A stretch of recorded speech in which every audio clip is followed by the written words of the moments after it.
Relations Director for Homeschool Legal Defense Association, HSLDA. Joining me today is Carla Fuller, HSLDA Consultant with a background in marriage and family therapy. She's also homeschooled two of her own kids who are now graduated. Congrats on that. Have something to look forward to. Yes, you do. Thanks for joining me today, Carla. I know you have lots of insight, perspective, and I'm just excited to hear about this. Carla, you want to say a little bit about yourself?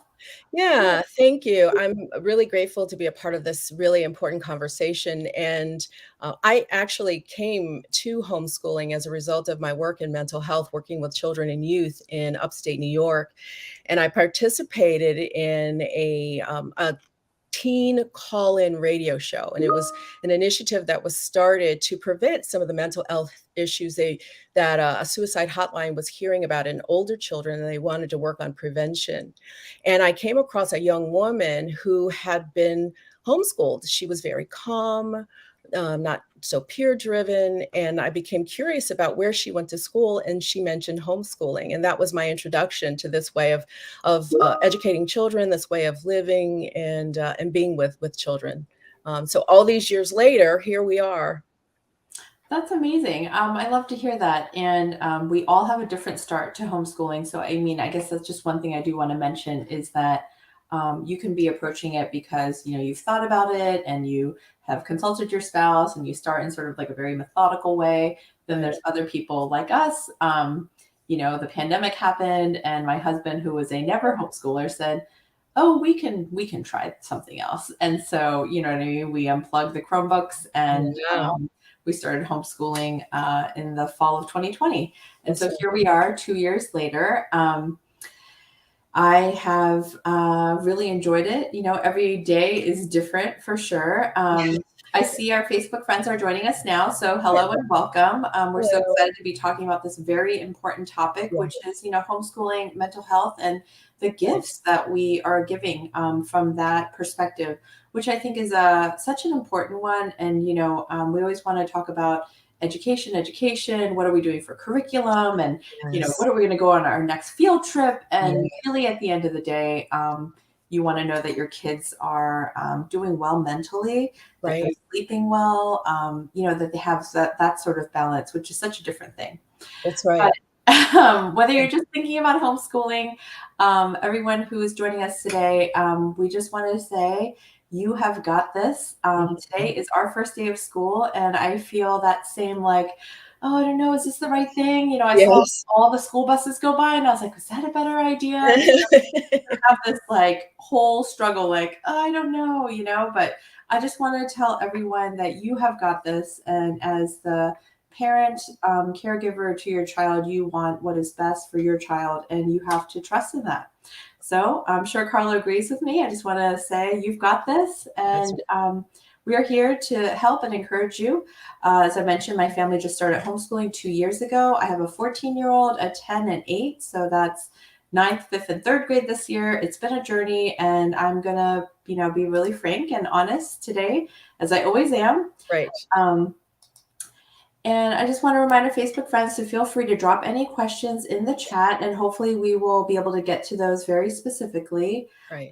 As you know, mental health is quite a topic these days. Just to read off a couple of headlines from, an hour ago, American Academy of Pediatrics receives a $2 million grant for mental health.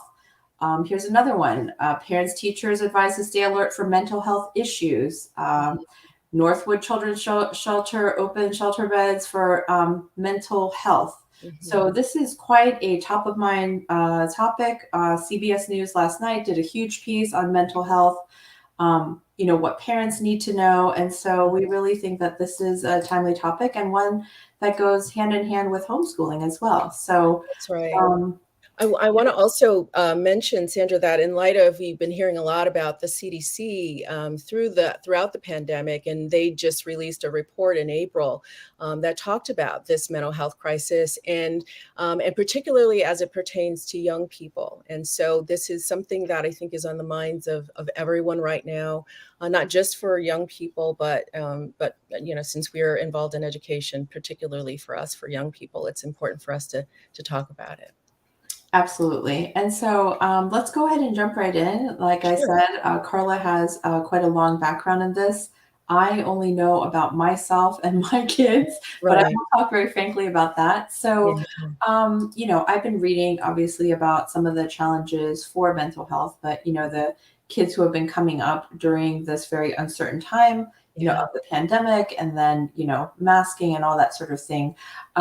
What are some of the greatest challenges that kids face today in Yeah. mental health? Yeah, I think there are a lot of them. I think that when you look at their stress, Mhm. they, manifest a lot of signs of stress. They pick up our stress and the stress of the adults around them. Children look to us as a gauge for their emotions, right? And when they see us troubled, when they see us upset, then it gives Oh, them a sense of insecurity, makes them sometimes they wonder if they're safe, and then that can make them feel stressed and anxious. And if that continues, it can progress into depression. So I think some of those are the main things that we see with children. So emotion is called, energy in motion. Adults have a way to express how we're feeling, right? We may not always be as emotionally literate as we can be to be healthy, but right. we have words. The way that children manifest that a lot of times is in their behavior. They often don't have words. And so sometimes if there are issues with children, you'll see it in the way that they're behaving. And so I think one of the, just to start off, giving parents tips, one of the first things that you can do, and one of the advantages that homeschoolers have, is to become a student of your child, to be a keen observer of what's normal for them, what's typical for them. And when there's a change in how they're behaving, what they're saying, and what they're doing, might cue you in to the fact that, what, there may be something that you need to attend to. Um, And I love that. I mean, if I can jump in here, I oh, mean, please. homeschooling really does give you that chance to observe your kids, Absolutely. which, you kind of have to do it to know that. And I really thought I was really in tune with my kids and really knew my kids, Mhm. except that I didn't. Yeah, And yeah, that first year of homeschooling was a lot of deschooling, which is kind of like when you're stepping away from public school and trying to right. go into a different way of thinking and a different way of That's life. right. But I know them. I call it macro versus micro. So I used to know them and I knew their Mhm, personalities and I knew all this stuff. But mhm. now I can see micro changes, or like if something isn't working, or it's like an eye flutter or a That's gesture, or right. like, you know what I mean? Like they Oh, or a absolutely. different way. And I think that it just provides that perfect time to have that conversation like, hey, Yeah, what is it about us sitting down and doing this math problem that is upsetting you? yeah, Because yeah. you seem like your demeanor has changed. And Eh, so absolutely. having that moment where we're able to kind of unwrap that. And they can say, I don't know, I really don't get this. I didn't get it yesterday, and now I'm really Right, worried. And you know yeah. what I mean? So to be able to talk Yes, out at that time, yes, because a lot of times something will have happened somewhere, and right. then many hours pass by, and then it comes up much later, and so Yes, you're not able to approach it or deal with it in the moment. right, right, and yeah, and what you're talking about are 2 things. One is you're modeling stopping what Mhm, you're doing and mhm, taking an assessment and asking a question. That's really important because, again, children learn, they're not just learning math and figures and names and dates, they're also learning how to live and how to interact with the things that happen in life. And so you take a moment, you stop, and you ask the question, "What's going on for you right now?" That's mhm. really important modeling for them to be able to then internalize that way of checking in with themselves. I have a quick story with my oldest son. I have a 24 and a 21-year-old who have all graduated and, moving on with their adult lives, I can't for even the imagine most part. that, Carla, because I'm like, Teddy's 8. It's so far away. I know, it does, and then now from my vantage point, it seems like, oh gosh, it passed, the days are long, but the years pass quickly is the saying that I heard when I was in the trenches, with my Uh-huh. kids. But with my oldest, he had worked on a writing assignment, and, my way with him and with his brother, pretty clear about what my expectations conversations were academically, but to do so in a way that was kind of gentle.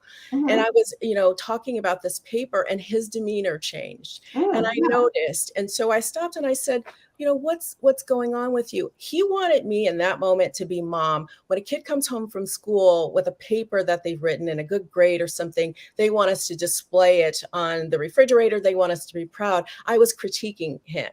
And so for him, he was having feelings about that he didn't really know, how to express, but his behavior changed. And I was able to stop and notice that and mention that, and talk about, I, as your teacher, have this role, but I'm your mom. And I will always be proud of you and what you're doing. And so we were able to have a conversation about it.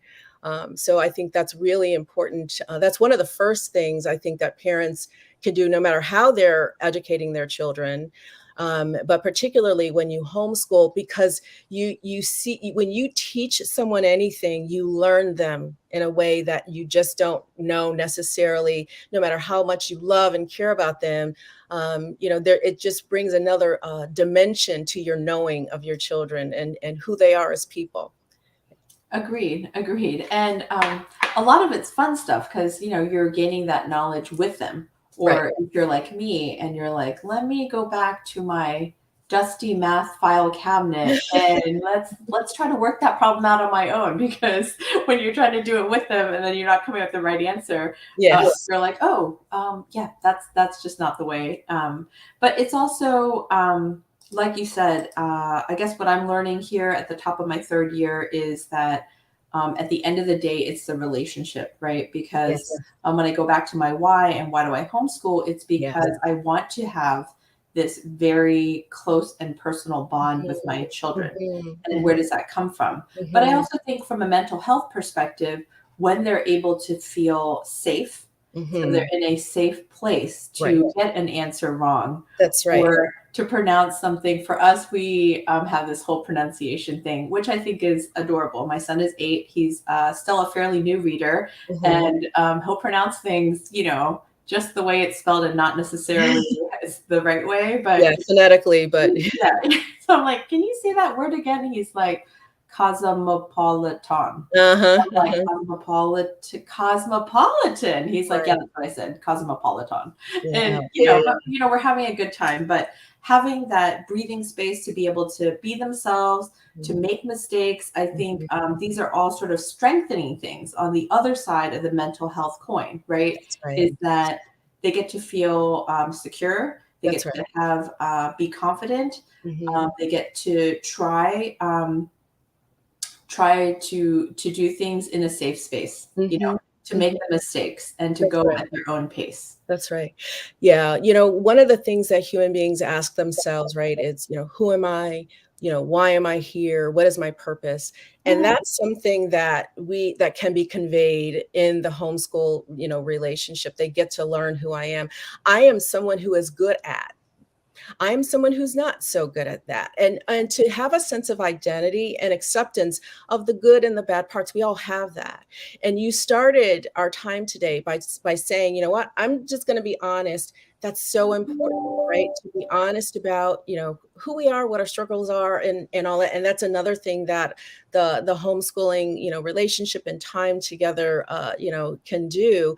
You help your children develop that. And there's not a lot of research about that, but there was a study done just 3 years ago by a woman in West Virginia that was looking at the psychosocial development of children, of adolescents specifically, Mhm. for who have been homeschooled. And one of the things that was noticed is that when a bond was built early on in life, a level of acceptance, reciprocal actually between parent and child, that conveyed well into later years with the children. So it's something that carries over. It's not just for that moment, that class assignment. It's something that carries over and helps build resiliency in them and a sense of connection that does, I think, hold them in good stead when there are stressors that might send them over the edge. It's something that they can regroup around.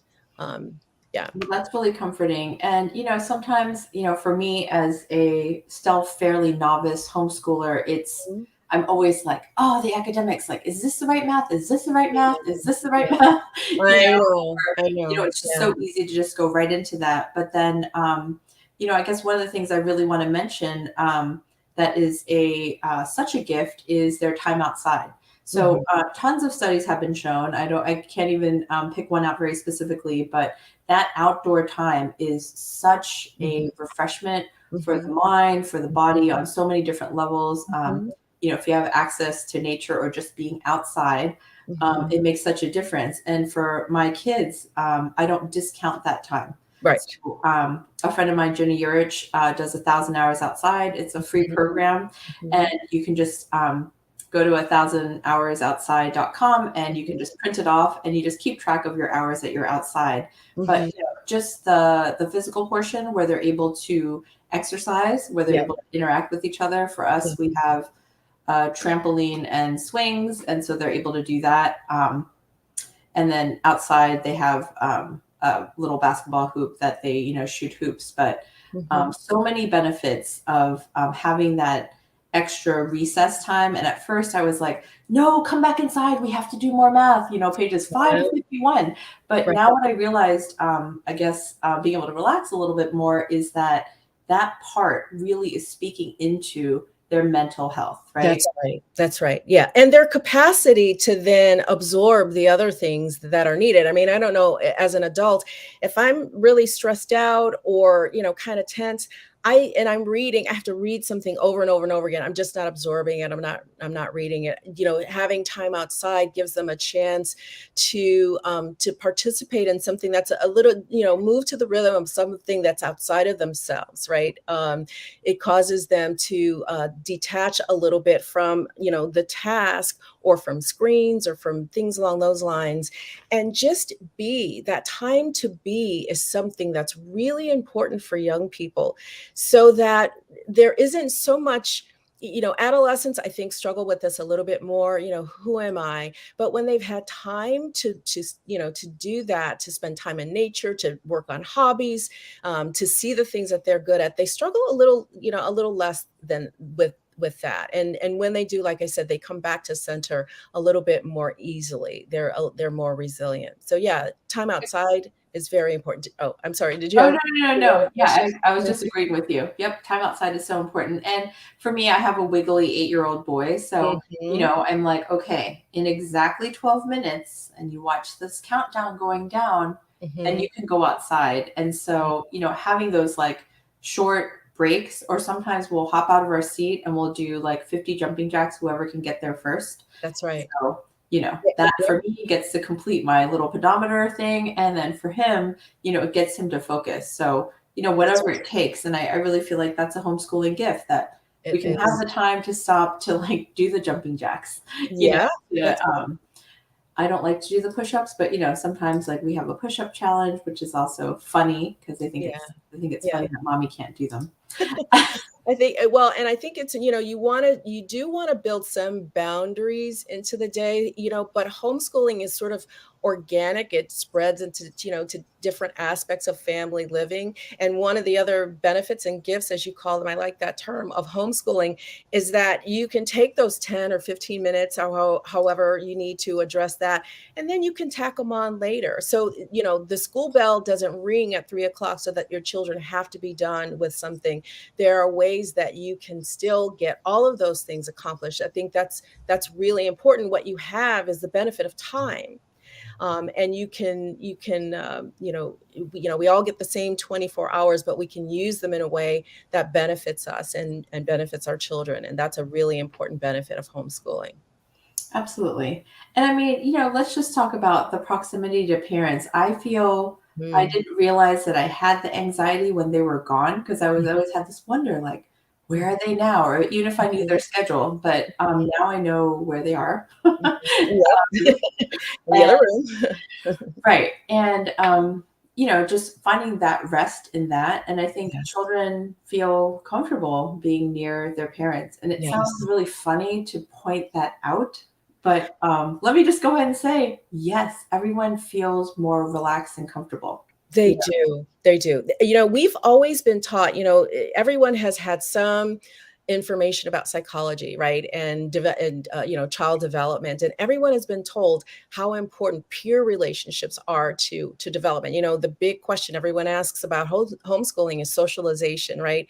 Right. And there are some, researchers who have found that the big determiner of identity and a sense of value actually is imparted to them by parents. That time with parents is sometimes more a bigger factor than time with peers who, as valuable as that is, don't necessarily have a mechanism for the kind of things that we're talking about. Another child doesn't have the wherewithal, the language, the understanding to be able to say, I notice that you're not eating as much, or you're a little wiggly today. What's going on? Or whatever it is that a parent does.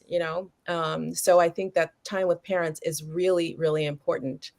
It is. It is. It is so great. And I just want to acknowledge Kaylin here. And yeah, it is a totally scary plunge when you're trying to do something new. It's always Yes. scary, even if it's something great. Right. And so, welcome to this community. And Yes. I can tell you from my very short experience that there is no perfect way, because if there was, I would have found it. There isn't one, because you are your own family. That's right. You have your own kids, and That's right. you have your own family culture, which is, something that I finally realized and embraced, right? Because Yes. Carla is, very learned, and she has lots of skills, and I could try to do exactly what she did, but I don't have her exact children, and Exactly. I'm not her. So, Exactly. Yes, that's you right. have to do it the way that it works for yourself and for That's your right. family. So if I That's right. can put in that little tip, I think that that's a big one. Yeah, it is. It is. It's very important. There are subject matter experts, right? But Mhm. you are the expert of your family and your children, and that's one of the things that I really encourage parents to really own that role as an expert. Obviously, seek outside counsel when you find that you're up against something that's beyond you and beyond your ability to address. Of course, want to make sure that that happens. But in terms of who your children are and the ways that are best for them to learn, that's an individual family thing, and that's a blessing of homeschooling. It's optimized for them. You can curate their education. Like, for example, in a school, you don't get a say necessarily in who's hired to teach your children, say, music, right? Right. But we were able to choose our children's music teacher, and so that that's just a little example of how you get to use your knowledge of your family and your children, and to build an education for them that is optimized for them as much as possible. Absolutely. And you don't have to do it all at once. For me, I try to do everything all at once, which is another sort of new sort of thing that you'll find out yourself. But one question I do want to take here is from Abigail. She says, any suggestions on how to incorporate more outdoors? I work full time and homeschool after work. We live in the city. Mm, yeah, So I yeah. don't know where or what city, but I guess I have a cousin, and we go to New York fairly often to see our cousins there. And so, it is a concrete jungle, but there's quite a bit to it. And so, I feel like they're incorporating a lot more outdoor spaces specifically to New York. They've created the whole High Line where you can, walk and you can bike. Mhm. Um, Obviously, the park, if you can get there, that sort of thing. Yeah, People think of the outdoors. Well, for me, very specifically, like it's like this woods, like out right. there, but it's really just outside, right? Taking away from your inside and Yeah. going outside. Just breathing in fresh air from outside, getting a little bit of sun, seeing what's going on. They also then build their skills of observation by, looking at the neighborhood, perceiving, where they live and who's around them, and that's really important. So if you can't take big gobs of time to go outside and do during the day, then perhaps weekends, things along those lines can, potentially find a way to build in that outside time, maybe on the weekends. I know that weekends for a lot of working people and homeschool people tend to be, laundry and meals and running around and errands and things that you couldn't get to, during the week. So it is a challenge when your environment is limited in that way. But you living in the city have other advantages that people living in the country, other suburbs do not have. So, oh, okay, it says that she's from Brooklyn. Yeah. So, there are a number of things in Brooklyn that your children get to be exposed to that give them a sense of richness of their, the culture of Brooklyn that, someone else wouldn't necessarily have. Yeah. Right, absolutely. Okay, so we will keep interspersing some questions as we can. What are some of the greatest challenges that kids face today in mental health? Right. So, I mean, I guess for me, having a teen daughter, the first one is just all the expectations of looks and Mhm, being able to, have go up to a certain standard. For me, I had magazines. mhm, For mhm. them, they have altered and filtered bodies and faces. And Mhm, so it's not even like an attainable mhm, mhm. goal. It's one Right. that is completely That's right. fictitious. That's And right. so within homeschooling, I was able to limit that kind of time or access to that, and then Mhm, also be able to speak in a lot of truth in that, mhm. and say, hey, let's look at this person. Now let's look at this person over here. Like, this is Right. not real, That's and so right. to have the time, right? Because homeschooling gives you that time to Yeah, have the longer conversation, that's right. right? Yeah. To have it when it's happening. That's right, exactly. And to give a sense of perspective, I think one of the biggest challenges that young people are facing is one of image, right? Everything is so image based. Everything is presented to us in images, social media, and what we're doing now, right? I mean, it's very important. It's a way for us to communicate with one another, but what can be communicated is something that's false and unattainable. I think you used that word, and one of the benefits of homeschooling is for them to be able to see themselves more accurately. Mhm. And the other thing is to have less comparison.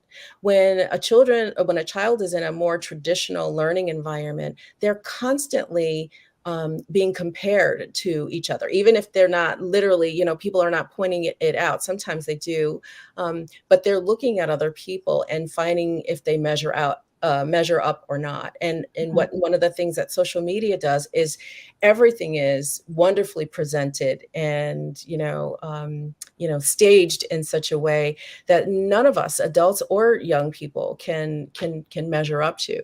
So in homeschooling, you get to set an understanding of who they are, give them a perspective, and set a measurement. Right. The standard of measurement for me is not necessarily that I have this exact outfit or I, wear this specific kind of makeup, but who I am as a person, what I like to read, the ideas that I have, my service to the community, which are things that homeschool children get to participate in a lot, again, because of time. Absolutely. And here, Bill and Lisa DeWitt, we pulled our daughter from kindergarten last year in October for the remainder of that school year. She really struggled with this after spending 2 years in a pre-K program. It was mentally exhausting, to say the least. She Mhm. fought us every step of the way and seemed to almost be grieving. We've Aw, enrolled her in first grade this year, but we're already seeing 2 weeks she's working well below what she was achieving. How can we mm. help with transitioning and both of our mental health? Yeah, So yeah. that's a lot. That is a lot, yeah, and I think it's important, to know your children. Some children are more sensitive than others. Some, and it's the grieving the loss of time with friends or grieving the loss of time at a school that she enjoyed is a natural thing, right? So that's not necessarily indicative of poor mental health. If she's suffering, then that's different, right? To mourn that is different, and so there are many opportunities, depending on where you are, for your daughter to be involved in a co-op or in learning opportunities with other children. That's one of the things that a lot of parents see is, yes, I do want to homeschool, but I do want my child to spend time with other children. Some children need that more than others. And so they use that knowledge to build in. There are different, classes that they can take, even for, very young kids, and ways that you can build in some social time that meet that need. for her, and that will encourage her. She's very, very young and sounds very sensitive, and so for her that'll be very important to see how to build that in. And she may not be able to weigh in on ideas about that, but she might. Do you think this would be fun? Would you like to do this? The other thing I think, oh, I'm sorry, Sandra. Oh, no, no, no. Go ahead. Go ahead. I was just going to say, I think it's important. We may have said it already, to ask them the question. I noticed that. I noticed that you seem sad. Or I noticed that you used to know how to do this, but you don't anymore. Mm. And kind of be a detective. Help get them to participate with you in being a detective about what's going on.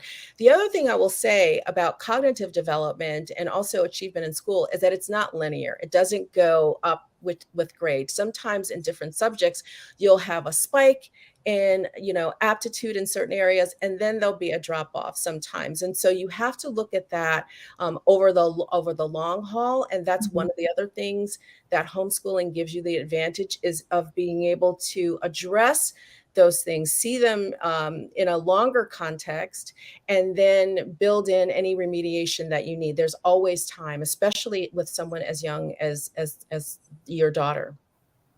And you were talking about that, and it just made me think of the fact that I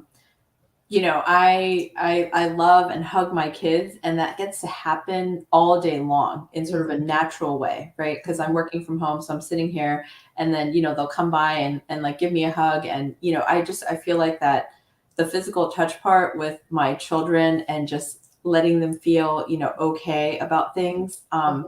the being able to deal with things on Mhm. the minute as opposed to waiting all Yeah. day long where they may have dealt with something and then forgot about it. You know Right. what I'm talking about? I do. I do. And unfortunately, my son just experienced a traumatic event. He was bitten by a dog, Okay. and but and he's going to be okay.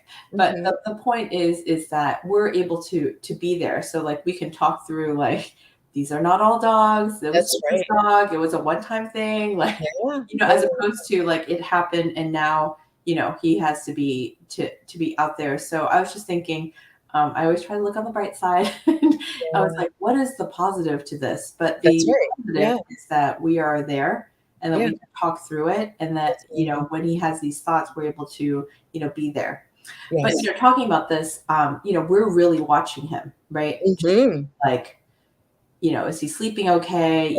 Yes. What's bothering him? What does he Yes. keep talking about over and over? Um, Absolutely. Yes. this is Yes. the thing. What are some warning signs to look at, that Right. your child is struggling? And I know you talked a little bit about that. Can you Right. expand on that just a little bit more, Carla? Right. So what I'd like to do is to start by talking about signs of well-being in children, right? Okay. So they're eating well, not too much, not too little. There are Mhm. not too many rules around eating. Okay. They have good sleep hygiene. They're able to make and keep friends and interact well with others.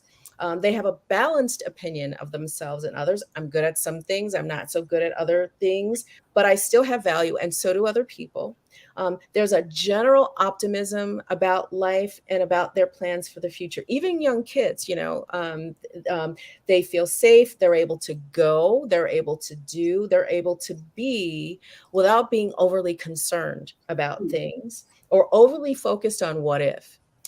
The other thing is they can express enthusiasm and they can exert appropriate control over their environment and their bodies. You talked about your son being wiggly, but does he have the capacity to, rein it in at times, when he needs to? That's something that should grow over time. Are they curious and are they talkative? And as you said, what kinds of things do they typically talk about? Can they communicate, their feelings, or do they ruminate over ideas, right? That shows that they're really fixated or focused on something. Um, Right.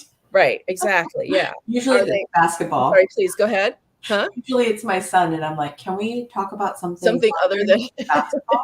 But I don't care. I mean, and I some do kids, care. I do care, but hour 11, I don't care anymore. right, right. And some kids do, they hyper focus on things, right? And so Yeah. you want to be aware of that. Are they able to give and receive affection, but do they have appropriate boundaries with people who are outside of the family? That's something Mm. that's really important. They have energy and age appropriate silliness and youthfulness. They're able to laugh, enjoy activities they engage in, and they're resilient and able to adjust to change and to deal with frustration, even from young. This couple talked about their young daughter. Even from young, they experience grief and mourning and frustration. Yeah. Um, and are they able to cope with those? The word cope means to strike or blow. And so you think about something that happens suddenly with which we have to cope. Do they have the ability to do that? So those are the signs that you have a child progressing into adult. Increasingly, they should have the ability to demonstrate those skills and signs. And then there's a problem when there's a change. And that's why it's important to be an observer, to be an expert, a detective about your child so that you can see, you know what, this is different. Once again, with our oldest, he loves music. He was attached to a guitar. And when we moved from New Jersey to here, he was really mourning that change, leaving friends, leaving what he knew for 13 years. And he was a new adolescent. And we didn't see him with that guitar, right? And so we knew that there was something going on. Mm. And like you said, I love that.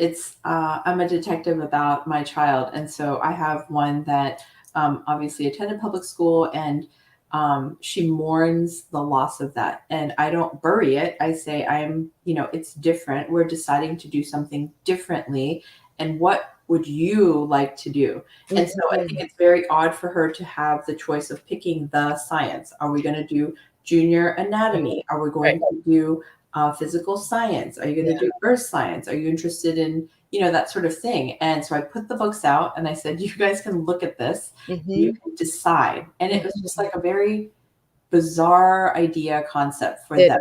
Frankly, for me too.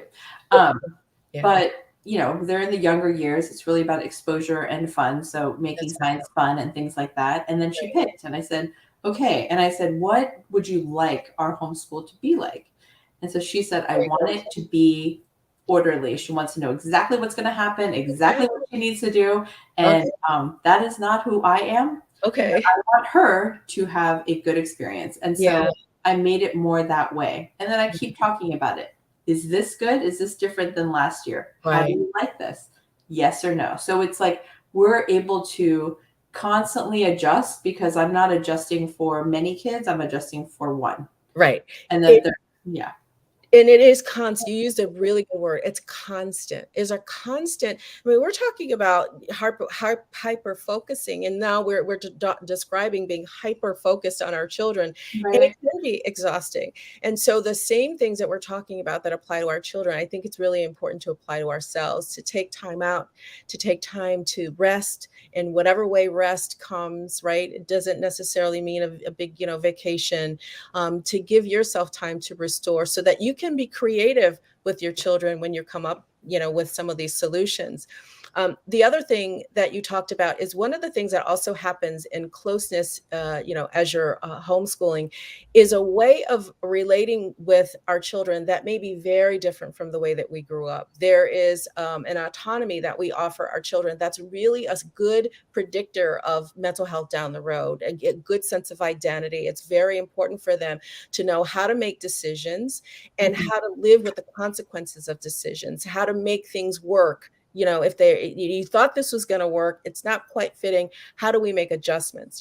Those things are really really, really important, as you're homeschooling. And those things are something that you get to have, when you're in proximity, with your children.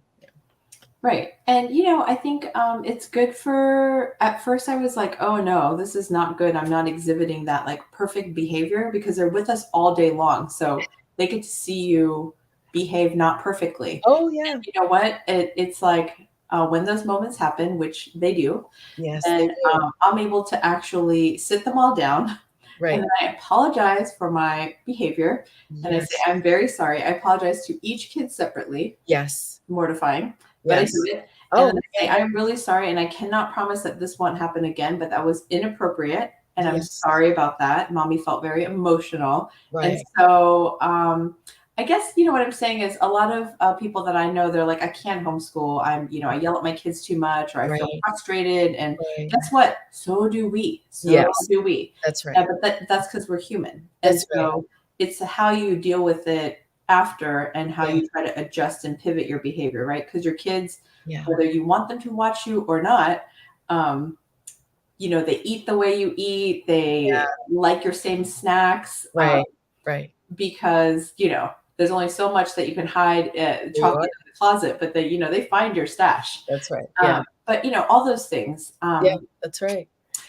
All right, so how can we ensure that we're providing an environment for them to be kids and to be safe from threats such as bullying? Mm, So a lot of people think homeschooling is very insulated, and it is. There are a lot of insulation factors, but there's also other things. So mhm. can you talk to that a little bit, Carla? Yeah, I think the important thing is to pick, opportunities for your children to be involved in activities and to, again, engage them in conversation about the other kids that they're around and what they're experiencing, and to be very careful about language and the way that it's used within your home.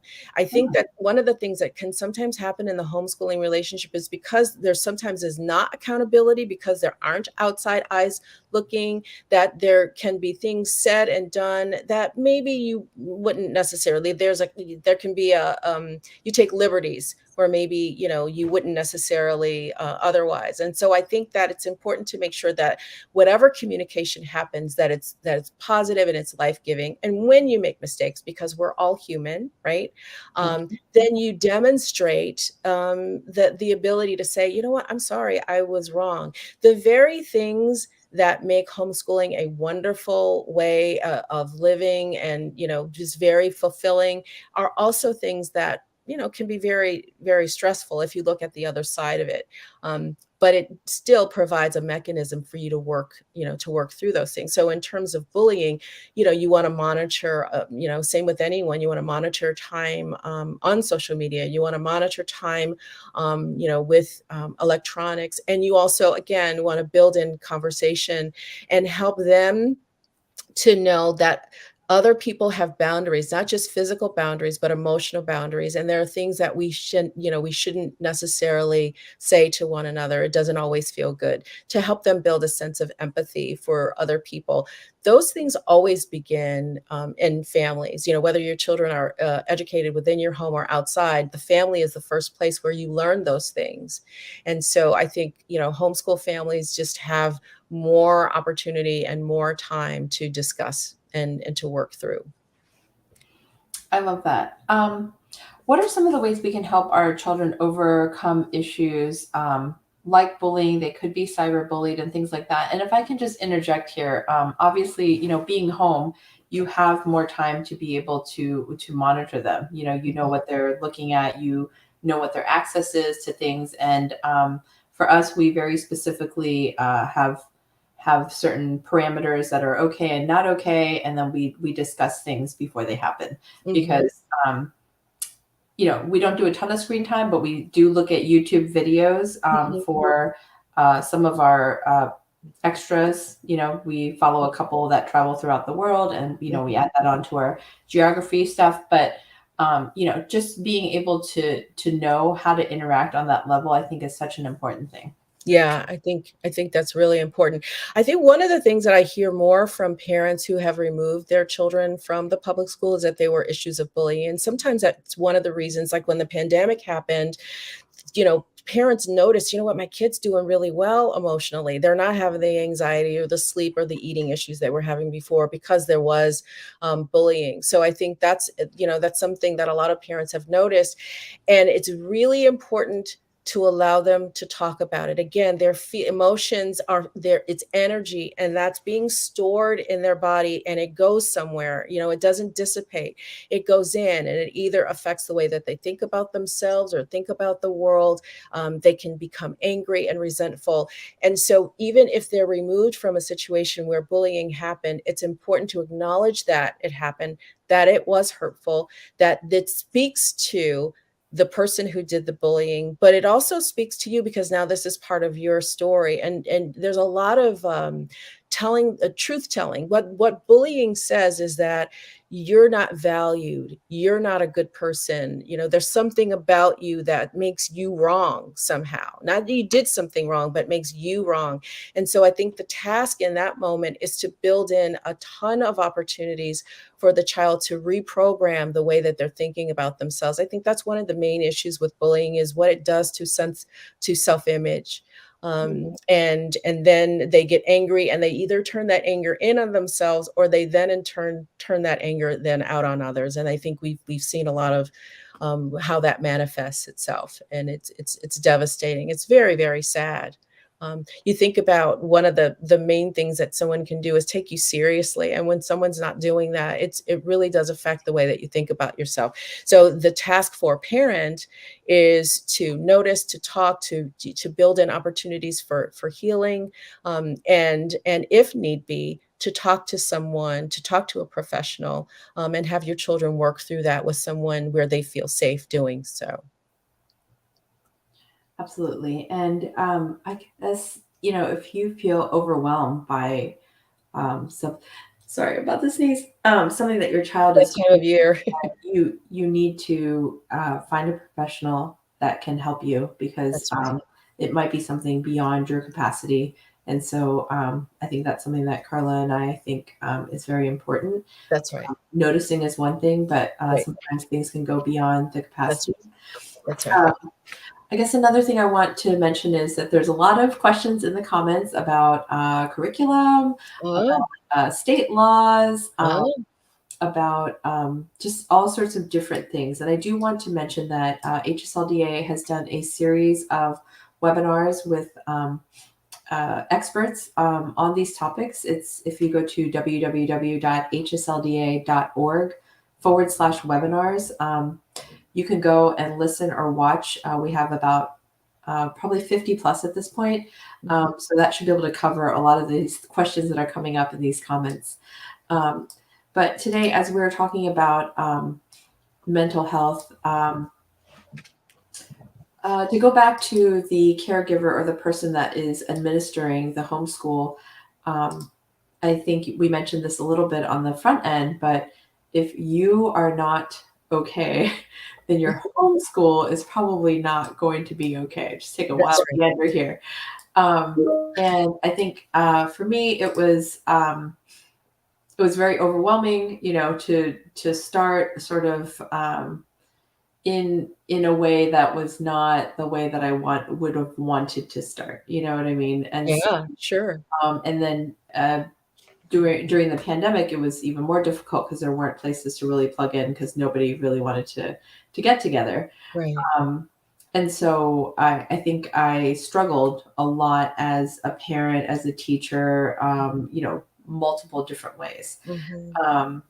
But it all got quite a bit better, being able to plug in. And Mhm. so, you should never be an island in homeschooling. I think that that's sort Right. of one of the kryptonite moments of homeschooling, because, a lot of times you just need, a friend or a mentor, and they Yes. don't even need to do that much.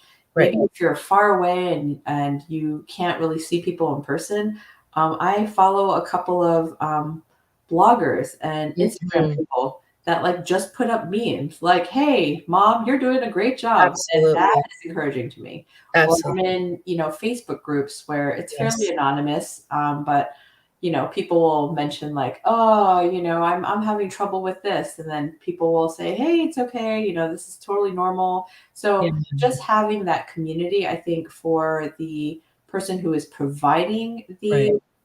the homeschool, Yes. because the provider is the one that is providing the atmosphere of the homeschool. So if you're tense and you're anxious, then Yep. that is going to be your climate of your homeschool. And Absolutely. nobody wants to be in that climate. No, no, no, exactly. Yeah, I think it's important, when you're homeschooling, is to manage your expectations of your children and what's possible for them, your expectations for yourself, and your expectations about what homeschooling can do. Homeschooling is wonderful. I'm a big fan, but homeschooling, there are certain things that it can't do, right? It cannot change the world and the circumstances that we find ourselves themselves in. And I think the pandemic was something that everyone, got to experience. That it can't change human nature. You have a bunch of human beings that are unfinished versions of themselves and vying for their own needs, and sometimes those things, come into conflict, with one another. You buy this curriculum, you spend a lot of money, you think it's going to work, and then it doesn't, right? Or your children, Yeah, yeah, maybe the Sandra Kim curriculum experience with that. doesn't do all the things. It doesn't do It's it not doesn't do automatic. That's right, it doesn't do all the things, exactly. Well, yeah, exactly. It's like, "Wait, you mean I have to do this, this, this?" And because you decided to educate your children in this way, you not only are accountable to yourself, but you may be accountable to others who are watching, family members or others who may not understand your choices. So Right. you're experiencing a lot, right? As the one who's providing, and that's very stressful, and that stress sometimes does get translated to our children. And so, bringing our children home to homeschool doesn't, necessarily, it might protect them from some of the dangers and things out there, but who's going to protect them from us, right? If we're not okay. So it's important that we're okay. And one other point is, I think our sense of community has changed now with the pandemic, right? You build Mhm. yourself into a sense of community, even with people that you haven't necessarily met in online, or there are different online therapy opportunities. There are apps even that are being developed to help people check in with themselves. If you don't have a friend who can do that for you, or a partner, or someone who has the ability to do that for you, if you don't have the funds necessarily, mental health unfortunately can be very expensive. So there are opportunities through apps and through online providers that give a low cost way for you to take care of yourself, demonstrating that self-care so that you can then be present for your children and model for them what that looks like. Um, that is absolutely true. And what is the saying? You can't pour from an empty vessel. Absolutely. And so, for me, I guess this year very specifically, it is intentional. Mhm. That is my word, and not just kind of going about things to do things, or just really taking that time to observe, Mhm. because in that I can see, where things are happening. And, Yes. I play the violin. My 10-year-old has just started playing the violin, and it's not an instrument that you just pick up. Right. Anyways, she sort of enjoys it, but it's hard for her to approach me as the teacher, because she has a teacher and I'm not a teacher, but I play the violin. And so, we're able to take that time, and I'm like, I know that I'm not your teacher, but I Right. know how to play the violin and I know what this is supposed to, so I need you to, like, take that moment. But I'm akinning this to sort of, she got upset. She was Mhm. like, I know how to do this. That sort of Mhm. thing. But Mhm. at the same time, so we had a moment, Yeah. and, Yep. she got upset, and then we were able to resolve it within probably a 30-minute period, where she got to cool off, Right. got to cool off, and then I got to meet back up with her. And I said, look, I'm sorry, that mommy, whatever. I think I yelled at her or something like that. And she Right. was like, yes, that made me very upset. And I was like, okay, well, you need to understand that it makes me upset that you're not letting me help you, because Right. this is an instrument that I'd like to play with you one day Right. in the future. Yeah. Okay, mommy. And so, you know what I mean? Just sort Yeah. of, when you say modeling that, like, we're all human and there is no perfect homeschool mom. Mm. You may see them on Facebook and on Instagram and on whatever, all the Yep. different apps. And Right. you may like start believing, like, look at all these people. But just remember, they're putting their highlight reel out there. And Absolutely. that is, they're not putting in, we call it the beige dinner. But Yeah, that's right. all my friends think that I'm cooking these gourmet meals all the time.